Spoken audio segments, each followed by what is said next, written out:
지금부터 여러분께서는 사랑침례교회 정동수 목사님께서 강의하신 민수기 맥잡기 강해를 들으시겠습니다. 강해 노트 자료를 원하시는 분들은 영상 하단의 더 보기 링크에서 다운받기 바랍니다. 예수 그리스도의 은혜와 화평이 충만히 넘치기를 원합니다. 민수기 맥잡기 넷째 시간, 성경 맥잡기로 34째 시간 하도록 하겠습니다. 우리가 이제 지난 시간까지 해서 민수기 11장까지 한 장 한 장 이렇게 이제 살펴봤습니다.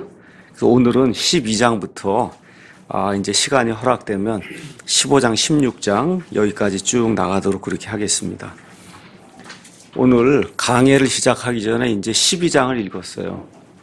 또 12장과 이제 읽지는 않았지만 16장, 17장 이 세 장은 특별히 이 교회 시대에 교회 안에서의 그 리더십에 대한 그런 이야기를 우리에게 이제 보여주고 있어요. 물론 그 일어난 일은 교회가 형성되기 약 1500년 전에 이 모든 일이 일어났지만 이 안에 들어있는 그 원리 아니면 그 원칙은 지금 우리가 이제 교회를 시작하는 이 시점에도 그대로 적용이 되는 대단히 중요한 그런 원리입니다. 그래서 이런 내용들을 우리가 한번 살펴보도록 하겠습니다. 자, 이스라엘이 지금 어떤 상태냐 하면 이제 이집트를 탈출했어요. 하나님의 이제 율법을 받아서 하나님의 상속 백성이 됐습니다. 그렇죠? 이렇게 돼서 이제 1년 이제 시간이 지난 이후에 둘째 이제 유월절도 지키고 그리고 하나님이 주시겠다고 하는 이제 가나안 땅에 이제 하나님의 이 제사장 왕국이 돼서 하나님의 일을 수행하려고 지금 막 떠나는 그런 가운데 하나님께서 모세를 이들의 지도자로 또 아론을 이들의 대제사장으로 그 외에 또 지난주에 살펴봤듯이 70명의 명성 있는 그런 사람들을 이들의 어떤 그 70명 장로회 이렇게 이제 구성을 해서 말 그대로 신정국가가 이제 형성이 된 거예요. 신정국가가. 이렇게 형성이 돼서 하나님의 일을 막 시작하려고 하는 그런 시점에 어떤 일이 발생하냐 하면 리더십에 대한 도전이 이제 생기기 시작한 거예요. 그러니까 지금 우리도 신학 교회를 지금 하고 있단 말이에요. 이제 시작한 지 얼마 되지 않았어요. 지금 이스라엘이 상황하고 비슷해요. 그래서 저와 여러분 이런 것들 이렇게 가만 보면서 우리 교회든 어느 교회든 이렇게 교회가 이렇게 형성이 돼서 이렇게 나가려고 할 때 가장 처음에 발생하는 문제가 리더십에 관한 그런 문제다. 그래서 지금 이 민수기에 나와 있는 내용들을 가만히 보면서 지도자는 독재하지 말아야 되고 또 백성들은 지도자의 그 명령에 따라서 하나님의 일을 수행하는 이런 그 균형 잡힌 그런 삶을 살지 않으면 교회가 백전백패할 수밖에 없다는 거죠. 그래서 이런 것들을 우리가 오늘 이렇게 살펴보면 좋을 것 같습니다. 자, 12장 1절 가서 보니까 모세가 에티오피아 여인과 결혼하였으므로 미리암과 아론이 그가 결혼한 그 에티오피아 여인으로 인하여 모세를 비방하니라 이렇게 기록이 돼 있어요. 자, 리더십에 대한 그 도전이 지금 어디에서 나오냐 하면 가장 가까운 지금 자기 형하고 자기 모세, 그렇죠? 형하고 모세의 누나에게서 지금 나오는 거예요. 한번 생각해 보세요. 모세를 누가 구해줬어요? 미리암이 구해줬잖아요. 그러니까 모르긴 해도 미리암이 모세보다 그 출애굽기에 나와 있는 그런 상황들 이렇게 가만 보면 한 10살 정도는 많지 않겠어요? 10살? 그 정도가 돼야 그 왕의 공주하고 이야기도 하고 사리분별해서 뭐 자기 어머니도 되고 이렇게 얘기한다고 보면 적어도 10살, 뭐 12살 정도는 많은 그런 상태예요. 그렇죠? 또 아론도 가서 보면 모세보다 2살인가 3살 지금 나이가 많거든요. 지금 이 사람들이 모세에게 지금 도전하는 그런 내용이 이 안에 이제 들어 있습니다. 근데 아론과 미리암이 누구냐? 단순히 모세의 형과 누나일 뿐만 아니라 아론은 새로이 지금 구성된 신정 국가의 대제사장이에요. 그러니까 이 모든 걸 이끌고 나가는 행정적인 그 수반은 모세지만 종교적인 모든 일을 행하는 데 있어서 수반은 지금 대제사장 아론이에요. 또 미리암이 누구냐? 출애굽기 15장 20에서 21절 가서 보면 홍해가 갈라진 이후에 이 미리암이 여대언자로서 하나님의 말씀을 받아서 직접 말씀을 전하는 그런 내용이 그 안에 들어있어요. 다시 말해 모세의 형이자 누나일 뿐만 아니라 새로 탄생된 그 신정국가에 중요한 그런 지도자 역할을 하는 두 사람이 모세라고 하는 그런 지도자를 비방하는 그런 내용이 아닌지 나옵니다. 자, 에티오피아 여인과 이제 결혼했다. 우리 개혁 성경에 이제 구스 여인과 결혼했다 이렇게 이제 돼 있는데 에티오피아는 말 그대로 이방인이에요. 이스라엘 사람들의 눈으로 보면 이방인이에요.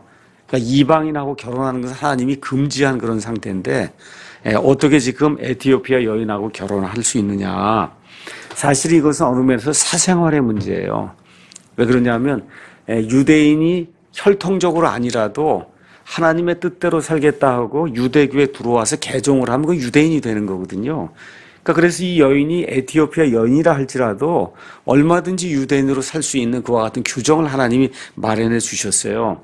그러니까 지금 말은 에티오피아 여인하고 그렇게 결혼한다는 게 말이 되느냐 지금 그렇게 이야기를 하는데 문제의 핵심은 거기 있는 게 아니죠. 2절 가서 읽어보니까 그들이 이르되 주께서 참으로 모세를 통해서만 말씀하셨냐 너를 통해서만 말씀했냐 하나님이 우리를 통해서도 말씀하지 아니하셨느냐.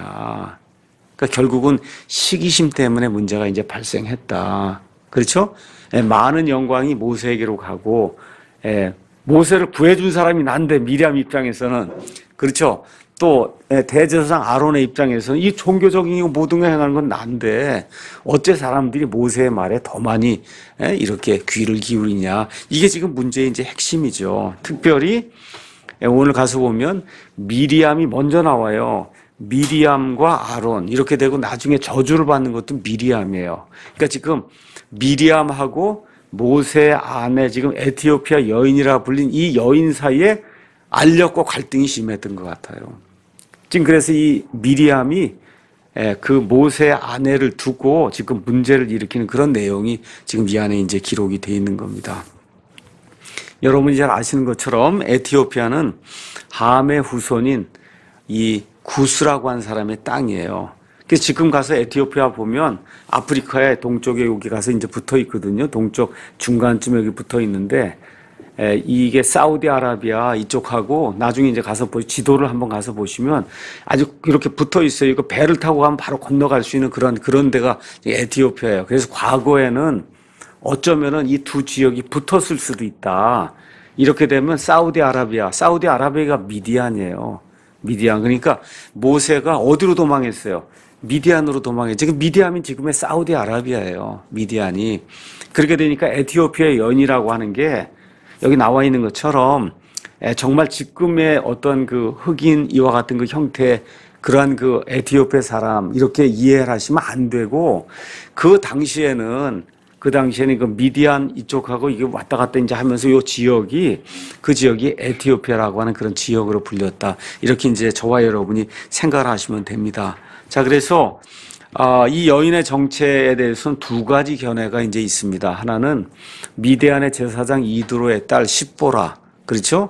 출애굽기 2장에 가서 보시면 모세가 이제 미디안 땅으로 이제 도망갔을 때 그를 도와주었던 또 그의 도움을 받았던 이 십보라를 에티오피아 여인이라고 지금 폄하해서 이렇게 부르는 것이 아니냐 이렇게 이제 말씀하는 그런 사람들도 있고 또 어떤 사람들은 이 십보라가 죽은 이후에 모세가 정말로 에티오피아 그 이방인 여인과 결혼한 것이 아니냐 다시 한번. 그런데 성경 어디에 봐도 십보라가 죽었다는 그런 얘기가 없기 때문에 전체적인 이러한 그 맥락으로 봐서는 아마 그 십보라를 에티오피아 여인이라고 이렇게 폄하해서 이게 부르는 것이 아닌가 이렇게 이제 이해가 되고 있습니다. 어쨌든 이 십보라라고 하는 그 모세의 그 아내와 그 다음에 모세의 누나 미리암하고 사이에 아주 큰 알력이 있었던 것 같아요. 그래서 이 알력 문제 때문에 드디어 이 미리암이 자기 밑에 동생 아론을 이제 설득을 해서 둘이 나와서 이제 모세를 비방하는 그런 내용이 이제 그 안에 있습니다. 자, 이렇게 이제 형하고 누나가 와서 이렇게 이야기할 때 성경이 뭐라고 얘기하는 3절에 2절 가서 보니까 이렇게 불평할 때 주님이 들었다고 기록을 하세요. 주님이 이걸 들었다 한 다음에 이제 그 사람 모세는 매우 온유하여 지면의 모든 사람보다 온유하였더라. 이렇게 이제 기록이 됩니다. 사실 어느 면에서 모세가 이스라엘 백성의 총 지도자잖아요. 그런 의미에서는 이 두 사람이 이러는 거 말 그대로 꾸짖고 이렇게 할 수 있는 모든 그런 권한이 있음에도 불구하고 어떻게 해요? 앞뒤 쭉 이렇게 읽어가서 보니까 이들에게 겸손히 행하고 하나님께서 이들의 문제를 해결해 주시도록 이렇게 내어 맡기는 그런 모습이 이 안에 기록이 되어 있어요. 그러한 모습이 머릿속에 생각이 되지 어떻게 하는 건가? 그걸 성경은 온유하다 그렇게 이야기하는 거예요. 그걸 성경은 온유하다. 그러니까 성경 마태복음 11장 가서 보시면 예수님을 표현하면서 예수님이 온유하시다 그렇게 얘기해요. 예수님을 향해 비방하고 예수님을 괴롭히는 그런 자들을 하나님의 권능으로 즉시 멸할 수 있는 그런 권능이 있음에도 불구하고 모든 것을 하나님께 내어놓고 하나님의 때가 이루어질 때까지 하나님 앞에 겸손히 자기 자신을 내려놓는 그런 모습, 그를 성경은 온유하다 그렇게 이야기를 하는 겁니다.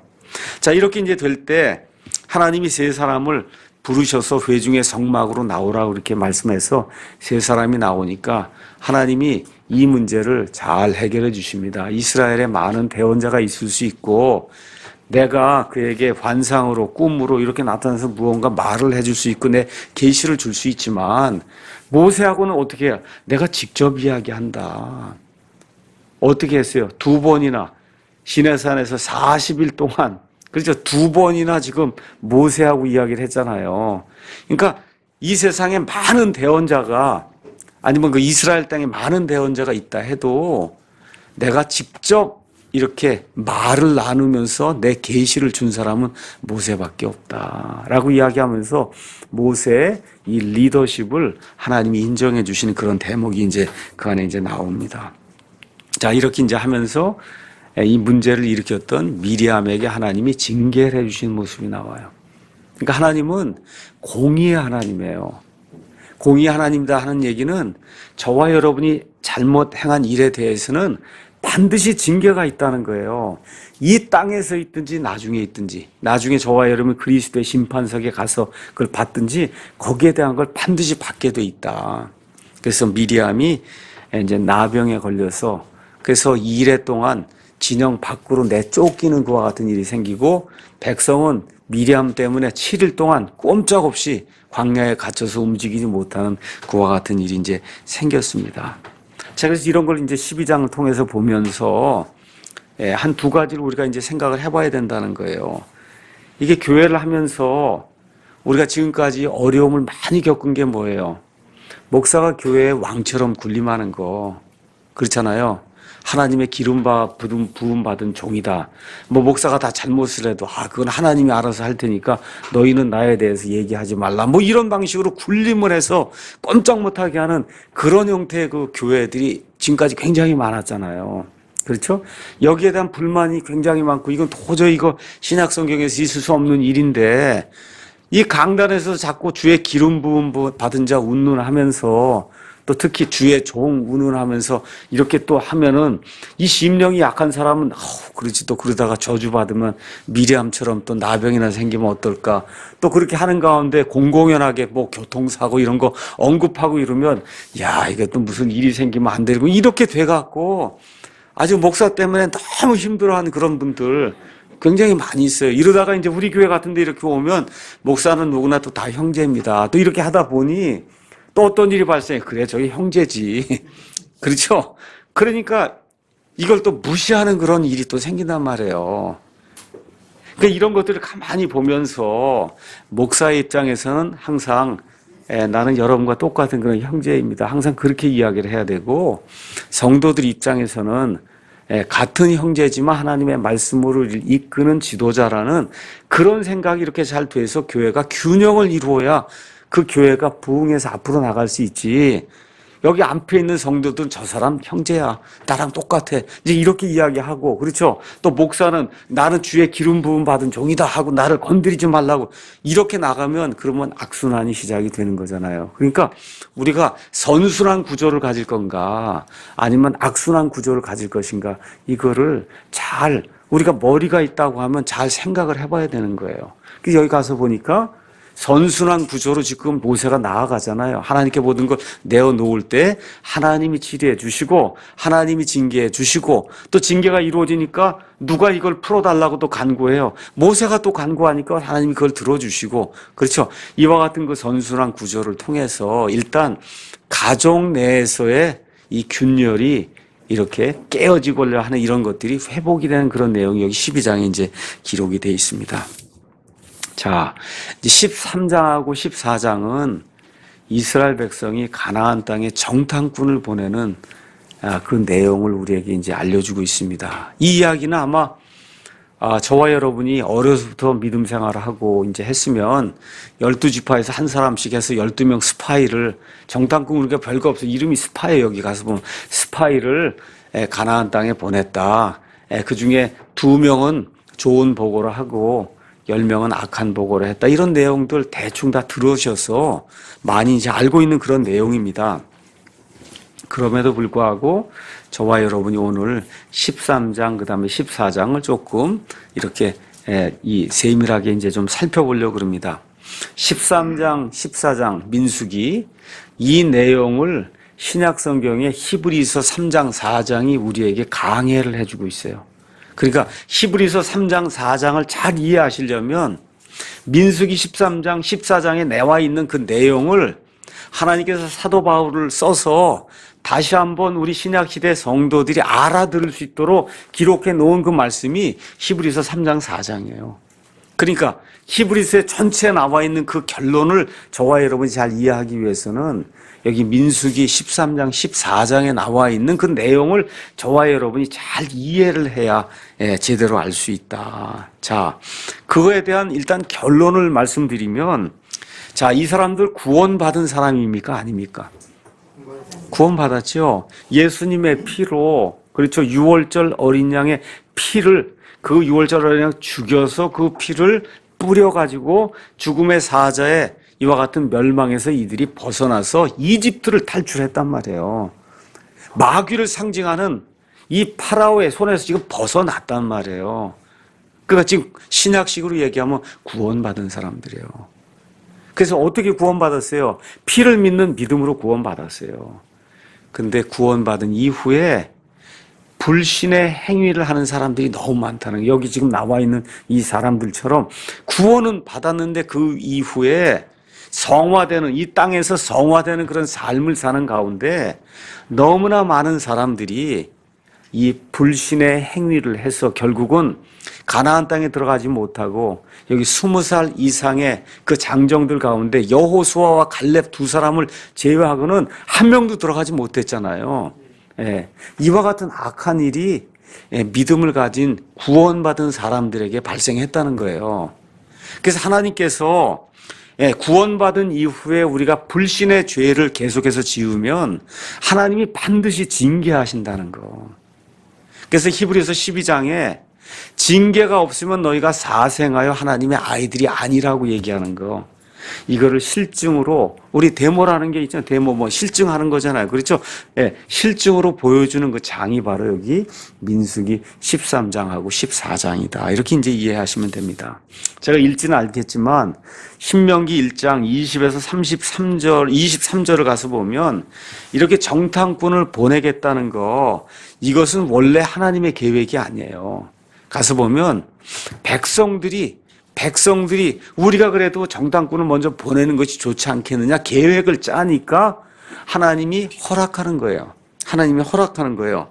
저와 여러분이 성경 말씀 민수기 외에 신명기 여러 가지 말씀을 계속해서 읽어보면 하나님께서 뭐라고 말씀하시느냐.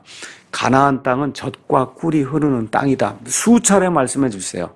그렇죠? 좋은 것이 넘치는 그런 땅이다. 그렇죠? 내가 직접 그 가나안 땅에 사는 그 백성들을 내가 직접 진멸할 테니 너희는 내 약속을 믿고 나를 따라 들어오라 하나님 계속 말씀하시는 거예요.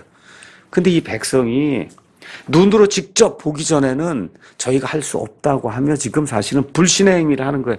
먼저 가서 우리가 우리 눈으로 그 땅이 어떤지, 그렇죠? 거기 도시가 어떤지, 거기 사는 사람들이 어떤지, 거기 있는 열매가 어떤지, 하나님이 비록 젖과 꿀이 흐르는 땅이라고 이야기했음에도 불구하고 일단은 우리 눈으로 한번 확인을 좀 해봐야 되겠습니다.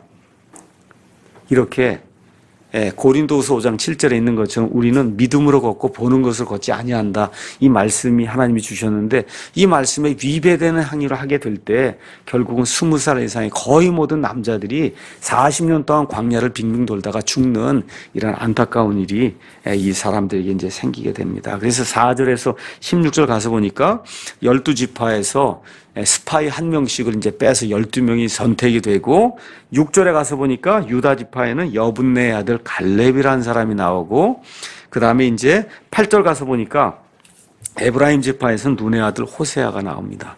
그렇죠? 호세아.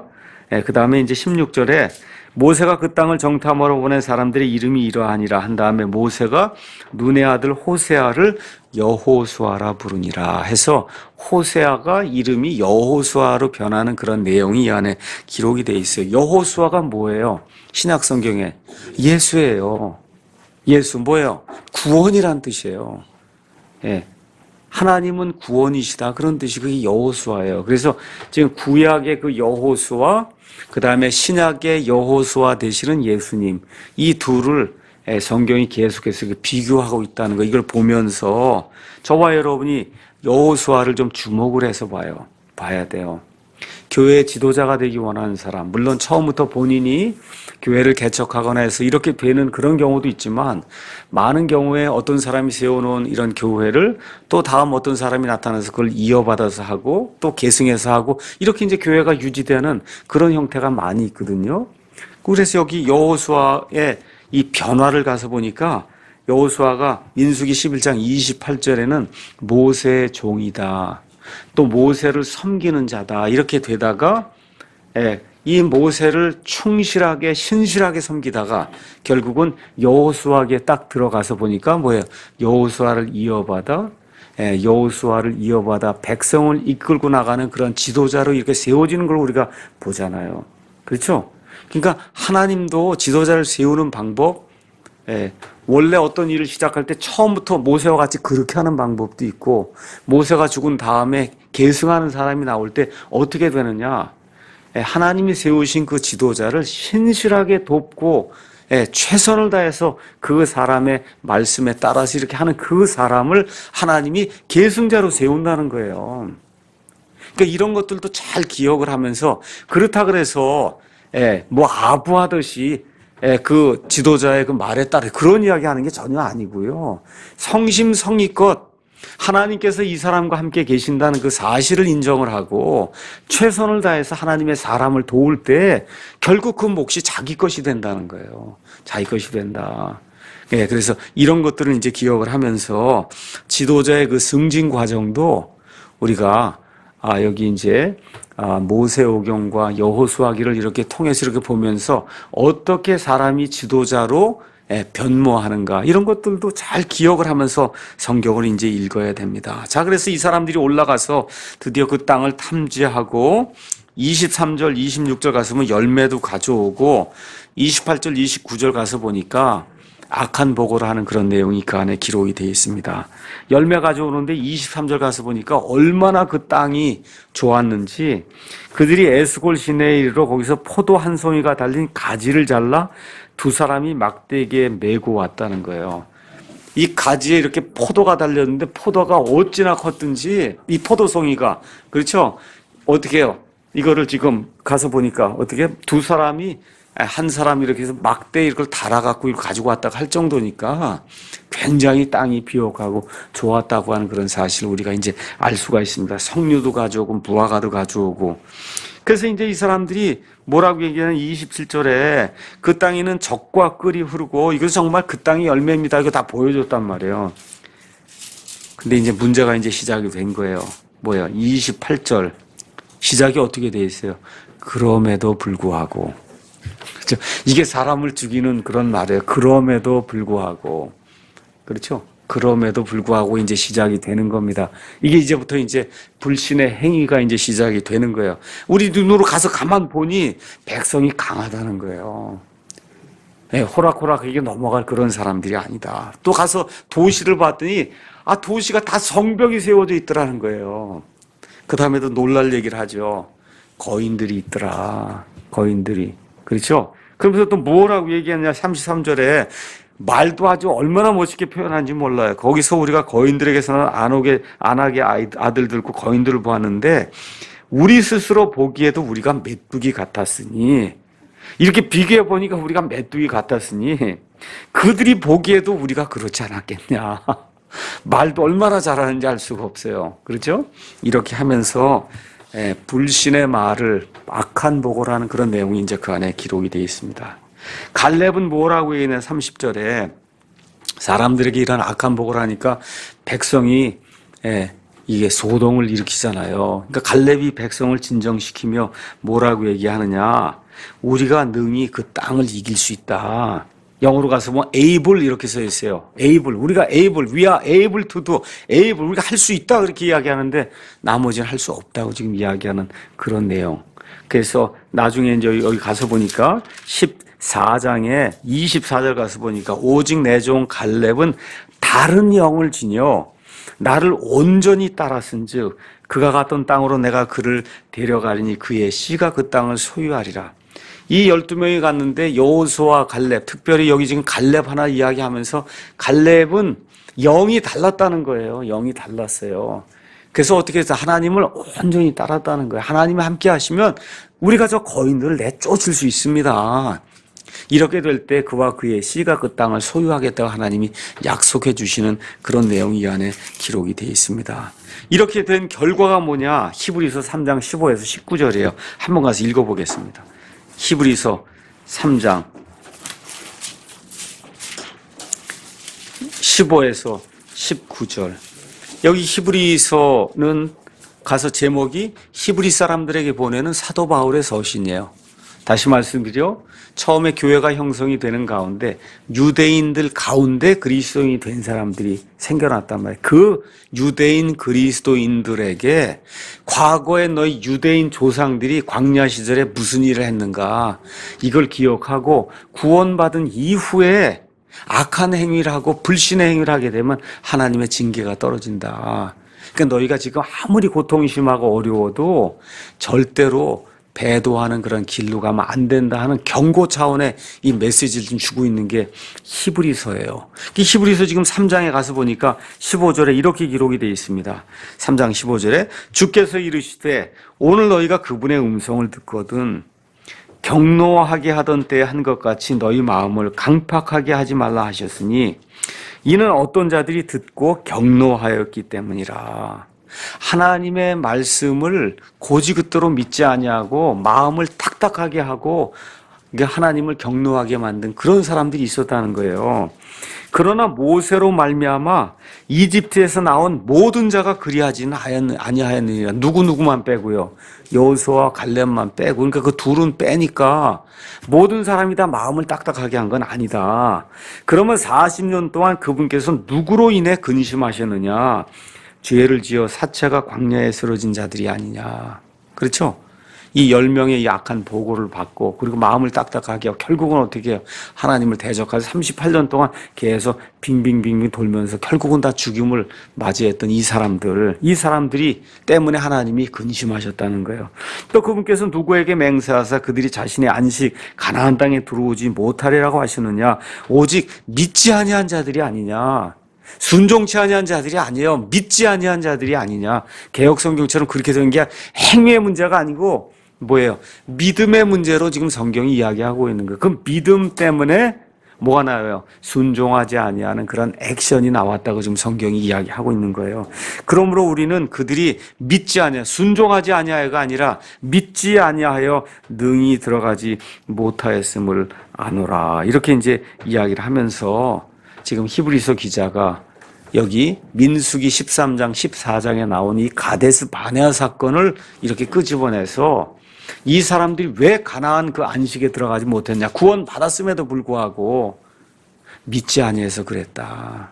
그러니까 구원 받을 때도 믿음이고 구원 받은 이후에 우리가 이 땅에 사는 동안 성화의 과정을 겪을 때도 믿음으로 산다. 그래서 사도 바울의 표현대로 고린도후서 5장 7절대로 우리는 믿음으로 걷고 보는 것으로 걷지 않는다. 언제까지? 죽을 때까지 그렇게 하는 거라는 거예요. 죽을 때까지.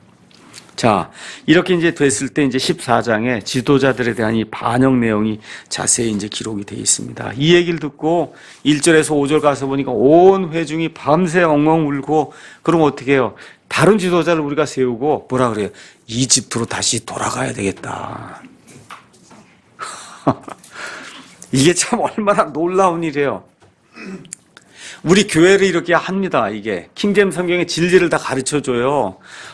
그러니까 그냥 속박에 매여 있고 이러던 사람들이 야, 정말 이렇게 하는 이런 교회를 해보고 킹잼 성경 이렇게 해야 되겠다 그러고 영혼의 자유를 찾는다 그러고 계속 이제 그럽니다. 그러고 나서는 이런 교회를 하려고 하고 또 이렇게 교회가 없고 하니까 낯설고 외롭고 그렇죠. 모든 게 그러니까 더 어떻게 해요? 다시 이집트로 돌아가는 게 낫겠다. 얼마나 많은지 몰라요. 얼마나 많은지 몰라요. 여기서는 모든 게 자유로운데 또 동시에 뭐예요? 스스로 해야 되잖아요. 기도도 스스로 해야 돼요. 말씀도 스스로 읽어야 돼요. 섬기는 것도 스스로 해야 돼요. 그렇죠? 모든 걸 지금 스스로 할 수 있도록 이렇게 만들어주는 그런 시스템. 일반 교회는 가면 목사가 하라는 대로 뭐 이렇게 해서 하면은 믿음 있는 사람은 새벽 기도하고 11조하고 뭐 하고 좀 믿음이 있고 장로 이런 시스템이 이렇게 되니까 사람들이 우러러보기도 하고 이렇게 되는데 여기서 누가 알아주질 않잖아요. 그렇잖아요. 하나님과 나와의 1대1 관계지. 누구에게 뭘 보여주고 뭐 이래서 무슨 장로가 되고 이런 시스템이 아니잖아요. 지난 30년 동안 쌓아놓은 상아탑이 싹 무너져 버린다면 이런 교회 오니까. 그러니까 어떻게 해요? 여기 있는 사람 다른 지도자를 세우고 그냥 이집트로 돌아가자. 이 백성이 그랬던 것처럼. 그렇죠? 그리고 어떻게 해요? 잠시 좋아하다가 다시 컴백하는 거예요. 옛날 집으로 다시 돌아오는 이러한 사례들이 많이 있어요. 얼마 전에도 어떤 분이 찾아왔습니다. 너무 그냥 목사가 독재라고 너무너무 어렵다 그러더니 얼마 있다가 저한테 다시 연락이 왔어요. 이 교회로 오려고 하니까 이거 주중에 무슨 모임도 없고 뭐 이전 교회는 맨날 모임도 있고 맨날 가면 교제가 되고 뭐 이렇게 되는데 이 교회 와서 할 일이 혼자 다 모든 거 해야 되고 성경도 읽어야 되고 그러니까 도저히 못하겠습니다. 그리고 문자 보내고 그러고 안 나오더라고요. 그래서 잘 가십시오. 이제 그렇게 이야기를 했는데 지금 이런 일이 발생하는 거예요. 영혼의 자유와 이런 모든 걸 줘도 이거를 향유를 못하는 다시 종로타로 들어가자는 사람이 너무 많은 거예요. 제가 여러분에게 좀 부탁드리고 싶은 것은 또 말씀을 듣는 인터넷 통해서 말씀을 듣는 분들에게 부탁하고 싶은 것은 하나님 우리에게 개혁 정신을 주신 거예요. 이거를 이기고 나가야 우리도 바로 세워질 수 있고 우리 다음 세대도 바로 세워질 수 있는 거예요. 이렇게 해서 얼마 안 되지만 자꾸 모이고 어떻게 하든지 교회를 세워야 되겠다고 생각을 하고 곳곳에서 노력을 해야지. 지금 이런 상태가 지금 힘들다고 해서 다시 옛날로 돌아가게 되면 그거 지금 하나님께 큰 누를 끼치는 거죠. 있을 수 없는 일이거든요. 자, 이런 가운데 6절에서 10절 가서 보니까 여호수아와 갈렙이 백성을 진정시키기 위해서 이 자기들이 본 그 땅에 대해서 이야기하며 우리가 올라가자고 이야기하는 그런 말을 얘기할 때 어떻게 되냐? 백성이 다 어떻게 돌을 들어서 이 두 사람을 치려고 하는 그런 내용이 이 안에 이제 기록이 되어 있습니다. 자, 그래서 하나님께서 보다 못해서 새로운 계획을 하나 이제 말씀하세요. 11절에서 12절 보니까 안 되겠다. 이 사람들은 다 멸하고 내가 너로부터, 그래서 모세 잘 따르는 너로부터 새롭게 다시 하나 민족을 만들어서 그래서 새롭게 시작해야 되지 않겠냐 하고 하나님이 새로운 계획을 말씀하시는 그런 내용이 이제 그 안에 기록이 돼 있어요. 이때 모세가 딱 받아서 맞습니다. 하나님 물론 그렇게 하셔야죠. 저로부터 새로운 민족은 이 사람들 쓸데없는 사람들 이렇게 나오지 않잖아요. 어떻게 해요? 이 사람들이 어떤 사람들이냐? 하나님께서 하나님의 능력으로 이집트에서 탈출시켜 주시고 또 홍해를 건너게 하시고 또 하나님께서 불기름, 구름기름이라 해서 여태까지 이렇게 인도하셔서 이 주변 지역에 사는 모든 사람들이 다 하나님의 능력 때문에 이 사람 지금 살고 있는 걸 하나님도 알고 계시지 않습니까? 이들을 하나님이 죽여버리면 그러면 하나님이 모욕을 당한다는 거예요. 여호와가 이들을 가나안 땅으로 들여놓을 수 없으니까 중간에 다 죽여버렸구나. 그렇죠? 이렇게 해서 이런 비방들, 이거 있을 수 없는 일입니다. 그렇게 이야기하는 거예요. 여러분, 지난주에는 11장 봤죠? 하도 먹을 거 달라고 그러고 고기 달라고 그러고 그러니까 모세가 뭐라 그래요? 죽여주십시오 그러잖아요. 그 어찌나 백성이 괴롭게 만들든지 제발 저를 죽여주십시오. 제가 무슨 능력이 있습니까? 또 그러다가도 백성이 이렇게 곤경에 또 빠지니까 어때 마음이 그 백성을 향해서 긍휼적인 그런 마음을 가지고 그렇죠? 백성을 위해 중보하는 그런 모습이 안에 기록이 되어 있어요. 그러니까 사실 지도자, 교회 리더로 이렇게 산다고 하는 게 이 두 가지 양극단이 있다는 거예요. 너무 속을 썩일 땐 죽여주십시오. 그렇게 이야기하고 또 백성이 이렇게 곤경에 빠지면 주님 이게 그대로 둬서는 안 되죠 하고 중보하는 그런 모습이 이 안에 이제 들어 있습니다. 자, 이러면서 이제 19절에 뭐라고 이야기해요? 결국은 이 백성들을 용서해달라고 모세가 간구를 합니다. 자, 이렇게 될 때 하나님께서 20에서 39절 하나님의 이제 심판, 용서는 하는데 그대로 둘 수는 없다는 거예요. 하나님의 공의예요. 용서를 하는데 그대로 둘 수는 없다.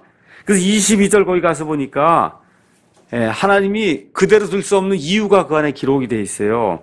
내 영광과 또 이집트와 광야에서 내가 행한 내 기적들을 보고도 하나님의 영광, 불기둥, 구름기둥, 만나, 그렇죠? 홍해사. 이거 뭐 도대체 지금까지 1년 넘게 이렇게 하나님이 보여주신 이런 그 영광, 또 이집트 땅과 광야에서 내가 행한 내 기적들, 이런 걸 보고도 이제 이같이 몇 번이나 나를 시험해요? 10번이나. 아주 하나님 마음을 아주 심히 근심되게 한 게 지금 다 기록이 돼서 안 와서 그렇지. 지금까지 10번이나 나를 이렇게 시험했다는 겁니다. 그렇죠? 내 목소리에 귀를 기울이지 않은 저 모든 사람들 내가 그냥 두지 않겠다. 이렇게 이야기하시며 하나님이 심판한 내용이 32절에 34절 뭐라고 기록되어 있어요?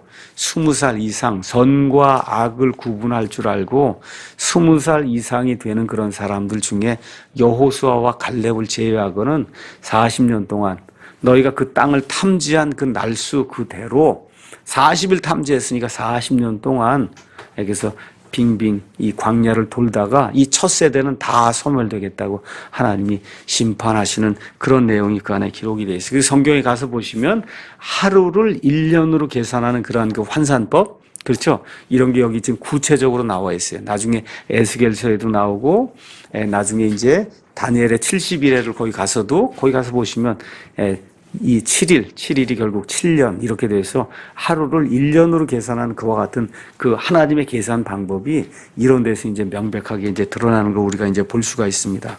자, 이렇게 돼서 37절에 38절 가서 보니까 여기에는 같이 올라갔던 12사람 중에 2사람을 제외하고 나머지 10명은 즉사하는 내용이 나머지는 38년 동안 빙빙 돌면서 죽고 이러한 일을 만든 그 장본인은 그 자리에서 하나님이 10명을 죽이시는 그런 내용이 안에 기록이 되어 있습니다. 자, 이렇게 되니까 백성들이 또 뭐라 그래요? 마음이 그냥 왔다 갔다 하는 거예요. 어제는 못 올라가겠다고 엉엉 울더니 이제는 또 오늘 마음이 바뀌어서 우리가 가서 싸우러 올라가겠다고. 하나님은 절대 아니다. 내가 너희와 함께 하지 않는다. 모세도 아니다. 하나님과 함께 하지 않는다는데 어때요? 우리가 하겠습니다 하고 거기서 올라가서 결국은 대패를 당하는 그런 내용이 또 이 안에 지금 기록이 되어 있어요. 그래서 결국 하나님 없이 싸우면 백전백패한다는 거예요. 하나님 없이 우리의 어떤 오기 아니면 뭔가 이게 착각, 그렇죠? 이런 거 하면서 하나님의 도우심이 없이 하나님이 정해주신 목표는 있잖아요. 목표가 있는데도 불구하고 하나님의 때가 아닐 때, 그렇죠? 하나님의 때가 지금 아니잖아요. 하나님 함께 하시지 않잖아요. 그렇죠? 그런데도 불구하고 쓸데없는 열심을 내갖고 뭘 해보려고 할 때는 망한다는 거예요. 하나님의 일임에도 불구하고 망한다. 이런 것들을 저와 여러분이 이제 기억을 해야 됩니다. 왜 그러냐? 44절에 그 이유가 나와 있어요. 그들이 자기 뜻대로 산꼭대기로 올라갔다. 근데 주의 언약궤와 모세는 진영 밖으로 나가지 않았다는 거예요. 지도자도 나가지 않고 주의 언약궤가 나가야 행진을 하는 건데 나가지 않아. 어떻게? 자기 뜻대로. 이게 대단히 중요한 거예요. 영어로 이제 거기 가서 보면 프리즘드라고 하는 말을 썼어요. 프리즘. 이건 그렇지 않겠느냐 하고 추측하는 게 그 프리즘이에요. 자기 뜻대로. 그래도 우리가 나가서 하나님의 일을 하면 하나님이 우리와 함께 하시지 않겠는가. 여러분, 이런 착각 속에 우리가 들어가면 큰일 나요. 많은 사람들이 목사가 되겠다고 하는데 많은 경우 가서 보면 자기 착각이에요. 자기 착각. 알겠죠? 하나님의 일을 한다는 거 나쁜 거 아니잖아요. 근데 가서 보면 자기 착각이 이루어지는 사람이 굉장히 많다. 교회 안에서도 마찬가지예요. 목사나 우리 지도자들이 무슨 일을 하려고 할 때 이런 자기 착각 속에 빠져서 자기 뜻대로 무엇을 하면 목표는 좋은 거예요. 가나안 땅에 올라가기 위해서 가나안 백성하고 싸운다고 좋은 거예요. 그럼에도 불구하고 자기 뜻대로 하면 백전백패하게 된다. 그래서 하나님이 원하시는 때가 있다는 거. 그때는 놓쳤잖아요. 하나님 올라가라고 할 때는 안 하고 하나님 지금 하지 말라고 할 때는 가서 하면은 백전백패라는 거예요. 이런 것들 저와 여러분이 기억을 하시면 좋을 것 같습니다. 자, 이 일이 끝난 이후에 이제 15장에는 음식 헌물과 음료 헌물 규정이 나와 있어요. 그래서 음식 헌물하고 음료 헌물은 여러분이 레위기에 가셔서 이스라엘 백성이 드린 그 희생 예물 제도를 가서 보시면 짐승의 희생 예물을 드릴 때 거기에 딸려서 같이 하는 이와 같은 게 음식 헌물하고 음료 헌물입니다. 근데 이 규정을 주실 때 재미있는 말씀이 2절에 나와 있어요. 1절에 주께서 모세에게 말씀하여 이르시되 이스라엘 자손에게 말하고 그들에게 이르라. 내가 너에게 주어 너희 처소가 될 땅에 너희가 들어가 주께 불로 예비하는 헌물을 드릴 때 이렇게 하라는 거예요. 이게 무슨 얘기예요? 지금 40년 동안 이 사람들이 빙빙빙빙 돌면서 다 죽어도 결국 어떻게 들어간다는 거예요. 그렇죠? 그래서 결국 내 약속대로 들어간다, 다음 세대가. 그래서 이런 말씀을 통해서 하나님이 다시 한번 확신을 또 주시는 거예요. 들어가거든 이렇게 하라고 하나님 말씀해 주시고, 그 다음에 하나님이 원치 않는 그런 악한 죄가 22절부터 29절에 나와 있는데, 여기에는 내가 의도적으로 짓는 죄는 하나님 용서하지 않으세요. 여기 지금 나와 있는 건 알지 못하고 짓는 죄. 그래서 너희가 잘못하여 주가 모세에게 말한 이 모든 명령을 지키지 못하되 곧 주가 모세의 손으로 너에게 명령한 모든 것을 주가 모세에게 명령한 날부터 그 이후로 너희가 대대로 지키지 못하고 회중이 알지 못하는 가운데 알지 못하여 조금이란 무언가 죄를 지었으면, 그러니까 하나님이 이 하나님의 상속 백성, 특히 신정 국가를 하는 유대인들이 지금 요구하는 것은 알지 못하고 지은 것, 그건 내가 용서한다. 알지 못하고 지은 거. 그런데 그 다음 절 30절부터 시작을 해서 36절에는 자기 뜻대로 알면서도 자기 뜻대로 지은 죄는 용서가 안 된다는 거예요. 용서가 30절, 31절. 그거의 대표적인 사례가 32절부터 36절에 안식일을 어기는 죄예요. 하나님 분명히 안식일 일하지 말라 그랬거든요. 근데 그날 일하면 어떻게 죽인다는 거예요. 무슨 얘기인지 아시죠? 예. 분명하잖아요. 이거 하면 안 되는 거 너무 분명하게 하나님이 보여줬는데, 안식일은 이스라엘 백성과 하나님과의 영원토록 존속이랄 그와 같은 표적인데, 그렇죠? 그렇기 때문에 이스라엘 백성은 반드시 안식일을 지켜야 된다고 하나님이 그렇게 이야기했는데도 불구하고 안식일날 가서 나무를 하면 죽여야 된다. 그래서 죽이는 그런 내용이 그 안에 이제 기록이 돼 있고, 37절에서 41절에는 이 명령을 자꾸 잊어버리잖아, 사람이기 때문에. 그러니까 하나님이 옷의 술에다가 이 파란색 끈을 달라 매라고 얘기를 했어요. 그 파란색 끈, 옷에 맨 이 단역에다가 파란색으로 이렇게 쭉 이렇게 해놓으면은, 그러면 사람마다 다 그렇게 옷을 입고 다니면 그걸 볼 때마다 하나님이 우리에게 주신 명령이 있지. 그렇죠? 명백하게 지켜야 할 것들이 있지. 이거를 기억하라고 하나님이 옷의 술에다가 파란색 끈을 달도록 하는 그런 내용이 이 안에 이제 기록이 되어 있습니다. 자, 이제 16장하고 이제 17장은 유명한 고라의 반역 사건이에요. 고라의 반역 사건. 자, 아까 그 12장은 가족들이, 특히 형과 누나가 모세를 대적하는 그런 일이에요. 그렇죠? 이게 이제 끝난 이후에 이번에는 모세와 아론과 미리암과 이런 사람들이 어느 지파 출신이에요? 레위 지파. 그 레위 지파에 속한 그 사람들이 대적하는 그런 내용이 이 안에 기록이 돼 있어요. 그렇게 돼서 이 리더십에 대항하는 그와 같은 그 세력들이 다 제거가 된 이후에 드디어 이스라엘 백성이 행진하는 그런 내용이 민수기에 기록이 되어 있는 거예요. 그러니까 리더십이 확고하게 서지 않으면 그러면 교회든 뭐든 되지 않는다는 거예요, 이게. 이게 저와 여러분 잘 기억해야 됩니다. 여기 가서 보면 고라라고 한 사람이 나오는데 출애굽기 6장 21절 가서 보면 고라는 누구냐? 모세의 사촌이에요. 모세의 사촌. 그래서 이 고라와 함께 반역했던 사람들의 명단이 16장 1절 2절에 나오는데 총 몇 명이냐? 250명이 모여서 반역하는 거예요. 반역하는데 그 반역하는 이유가 뭐냐? 3절. 그들이 모세와 아론을 대적하려고 함께 모여 그들에게 이르되 너희가 분수에 넘치게 행하는도다. 온 회중 곧 그들 각 사람이 거룩하고 다 성도가 아니냐는 거예요. 구원받고. 그렇죠? 주께서도 그 가운데 하나님 여기 가운데 이렇게 계시니까 다 평등한 거 아니냐. 그렇죠? 그 얘기를 하는데 너희가 어찌하여 너희 자신을 주의 회중보다 더 높이려 하느냐.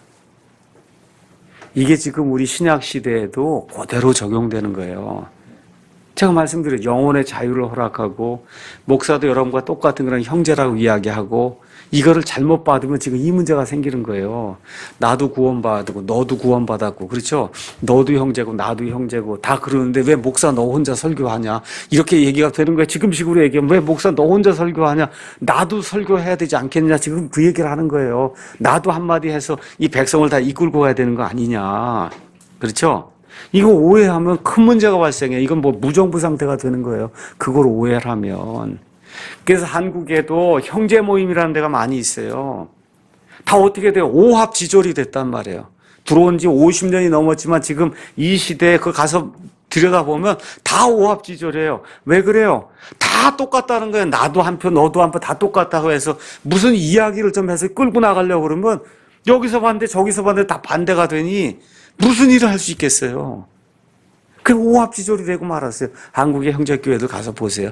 다 오합지졸에 쓸데없는 그런 일들을 하는 그런 무리로 지금 전락을 하고 말았어요. 성경 가서 보시면 신약 성경에 예수님도 자기 자신이 형제라 불리는 것을 부끄러워하지 아니하셨다. 히브리서가 우리에게 이야기. 예수님도 형제예요, 우리의. 큰형이에요. 맞습니다. 그렇죠? 그럼에도 불구하고 하나님이 교회의 리더들을 줬다는 거예요. 이 이스라엘 백성 가운데도 그럼에도 불구하고 모세를 총 지도자로 종교적인 일은 아론으로 그렇죠? 그 다음에 그 이후에는 하나님이 이렇게 그 리더십을 사용하셔서 이 회중을 이끌고 나간다는 그 사실.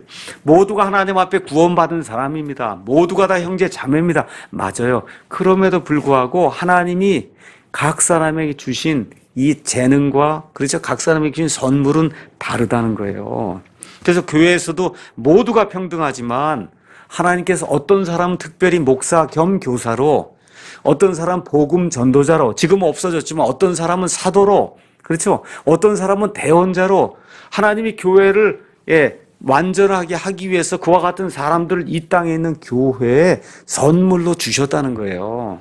그러니까 모든 사람이 평등하지만 하나님의 일을 하는 데 있어서 권위 측면에서는 동등할 수 없다는, 그게 동등해지면 그러면 오합지졸이 되고 마는 거예요. 일이 전혀 진척이 안 되는 거예요. 그러니까 지금 여기 고라 사건이 우리에게 보여주는 게 바로 그런 사람들이 있었다는 거예요. 무슨 얘기예요? 너만 레위 사람이냐? 나도 레위 사람. 너 나랑 사촌 아니냐? 그렇죠? 지금 그 얘기하는 거예요. 너도 레위. 근데 왜 너만 제사장을 하려고 하냐? 아론에게 지금 그 얘기하는 거예요. 왜 너만 제사장을 하냐? 나도 제사장 하고 싶다. 그러니까 제사장이 하는 일이 뭐예요? 하나님 앞에 향을 이렇게 피워서 향로를 가져다가 향을 피우는 거잖아요.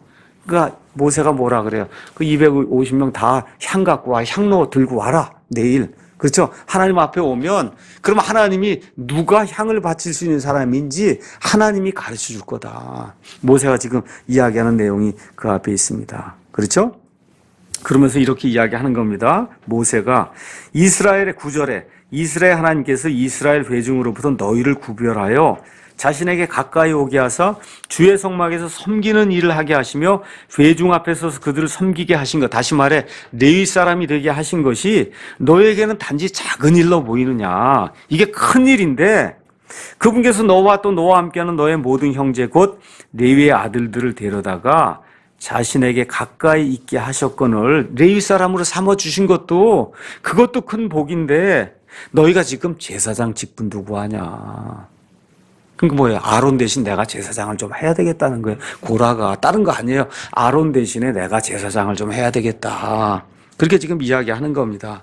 자, 이제 이렇게 될 때 아론과 모세가 하나님이 이 일을 또 처리하도록 그렇게 만드는 내용이 5절에서 7절에 이제 나옵니다. 자, 그래서 이들이 주님 앞에서 향을 사르는 그 일을 맡은 대제사장 아론을 시기해서 그래서 범죄를 지금 저지르게 되죠. 이러면서 19절에서 이제 35절에 주님의 영광이 이제 나타나서 심판이 일어나는데 어떻게 심판이 일어나냐. 29절 가서 보니까 만일 이 사람들이 모든 사람이 죽는 공통 죽음, 그러면 병에 걸려 죽거나 나이가 많아 죽거나, 그리고 공통 죽음이잖아요. 혹은 모든 사람이 받는 징벌로 징벌을 받으면 주께서 나를 보내지 아니하셨느니라 이렇게 얘기할 때 어떻게 갑자기 땅이 갈라지면서 이 250명이 몽땅 땅에 잠기는, 이렇게 해서 지진으로 말미암아 땅 속에 잠기는 그와 같은 죽음으로 죽는 그 내용이 이 안에 이제 기록이 되어 있습니다. 그래서 하나님께서 이 일을 통해서 40절에 아주 명명백백하게 하나님이 보여주세요.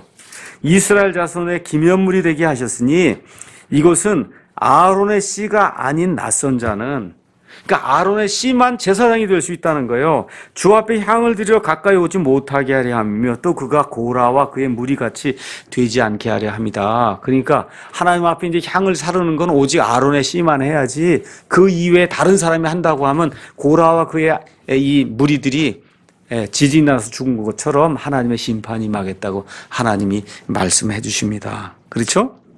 근데 이상한 일이 또 발생하는 거예요. 41절에 45절. 이렇게 하나님의 심판이 임했는데 그 다음날 가서 보니까 백성이 모세와 아론을 향해 뭐래요? 너희 때문에 250명이 죽었다는 거예요. 이게 참 이게 아이러니잖아. 이거 하나님이 이런 놀라운 일을 이렇게 보여주셨으면 정신을 차리고 이제 우리가 제대로 해야 돼. 이게 아니라 너희 때문에 250명이 죽었으니까 너희가 다 이 모든 일에 책임을 져야 된다. 하나님이 도저히 참을 수 없으셔서 그래서 어떻게 돼요? 50절, 46절부터 50절 가니까 하나님이 내려오셔서 여기 14,700명을 죽이시는 그런 일이 발생을 하는 거예요. 그러니까 250명 플러스 14,700이니까 근 15,000명이 고라의 반역 사건 때문에 죽은 거예요. 보통 큰 일이 아니잖아요. 그렇죠? 한 200만 명 이렇게 있는 그런 가운데 15,000명이 죽었으니까 한 1%가 지금 죽은 거란 말이에요. 1%가. 이런 엄청난 일을 겪고서야 드디어 리더십이 확고하게 되면서 이 사람들이 어쨌든 뭐 38년 돌아다니면서 하나님의 일을 할 수 있는 그런 내용이 이제 나옵니다. 자, 이런 가운데 아직도 백성이 교훈을 제대로 깨닫지 못하니까 하나님이 마지막으로 한 번 더 기적을 이제 일으키시죠. 12지파가 있으니 12지파 그 통치자들 다 지팡이 막대기를 하나씩 가져와라. 그 막대기 가져오고 그리고 예를 들어 유다 지파에 이 막대기를 갖고 오면 거기 지파의 통치자 이름을 다 쓰라는 거예요. 근데 레위 지파에는 누구의 이름을 쓰라 그래요? 아론의 이름을 써라. 아론의 이름을 써라. 그러고서는 주의 언약궤 증언판이 담겨있는 주의 언약궤 앞에 이걸 12개를 가져다 놨어요. 그랬더니 그 12개 막대기 여러분 아시죠? 막대기. 그 막대기 안에 가운데 아론의 막대기 하나만 거기 가서 보니까 싹이 나고 봉오리가 생기고 꽃이 피고 결국은 아몬드 열매를 맺는 그와 같은 일이 8절에 이제 기록이 돼 있어요.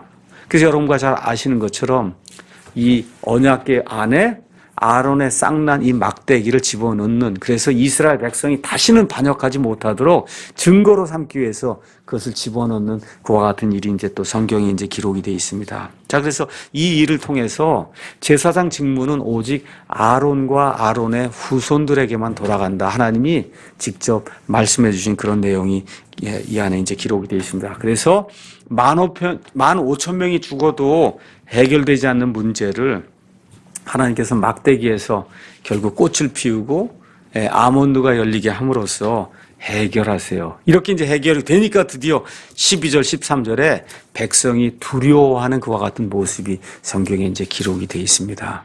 그래서 이런 것들을 이제 가만히 우리가 이제 보면서 이게 과거에 3,500년 전에 일어났던 일이에요. 지금 우리가 지금 신약교회를 하면서 이게 리더십에 관한 그런 문제, 그렇죠? 이런 것들을 정확하게 잘 하지 않으면 그러면 교회가 쓰러질 수밖에 없다는 거. 그 리더십을 목사가 또 독재로 그렇게 해서도 안 되고, 그렇죠? 또 성도들이 그걸 무시해서도 안 되고, 이게 둘이 다 조합을 잘 이렇게 균형을 잘 이루어서, 예, 하나님이라면 이런 일들을 어떻게 해결하실까? 여기 가르쳐 주셨잖아요. 그렇죠? 이런 일들을 지도자인 목사도 잘 하고, 성도들도 이런 것들을 잘 깨달아서, 그래서 두 개가 밸런스를 이룬다. 밸런스를 이룬다는 건 여러분이 그렇게 생각하시면 돼요. 우리, 이렇게 그 옛날에 줄타기 아시죠? 예, 이 줄타기, 줄 세워놓고 사람이 거기서 줄을 타면 이거 균형이 보통 잘 맞아야 이거 줄을 타는 거 아니잖아요. 교회가 올바른 그런 신약교회가 된다는 거 줄타기 하는 정도의 균형이 있어야 되는 거예요. 목사도 어떻게 하든 독재하지 않으면서도 이걸 어떻게 하든지 잘 이끌고 나가야 되겠다 하면서 균형을 잘 이렇게 잡아야 되고, 성도도 목사에게 예속이 되지 않으면서도 교회 안에 질서를 지켜야 되겠구나 하는 거, 이게 줄타기를 잘 이렇게 균형을 잡아야, 그래야 이게 그러니까 예술이에요. 지역교회를 성경이 원하는 대로 잘 하는 게 엄청난 예술이다. 그렇죠? 그런 교회를 저와 여러분이 한번 해보려고 지금 시도하고 있는 거거든요. 앞으로 그런 교회가 많이 생겨나기를 예수님의 이름으로 축원합니다. 네, 기도하겠습니다.